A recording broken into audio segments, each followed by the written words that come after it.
In honor of Hocus Pocus 2 being released, going to make Hocus Pocus Punch. It's a good Halloween mocktail.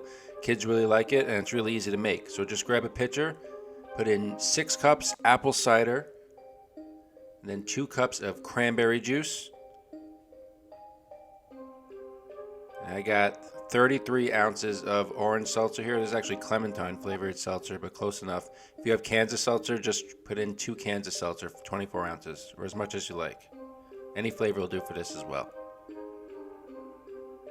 Cup of ginger ale. And I got maraschino cherries. Try and get these maraschino cherries. It doesn't have any artificial sweeteners or colors, and they taste a lot better. I'm going to put about a third of a cup of that juice in there, and a bit of the cherries as well. Got a couple of apples, a couple of oranges. I'm just going to cut them into chunks and add that to the mixture. And the first Hocus Pocus is like really a classic Halloween film. I really enjoyed it as a kid.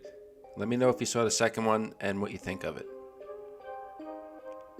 I'm just going to cut these into chunks like this. Add it to the pitcher, give it a stir. Let this sit at least a couple of hours, ideally overnight.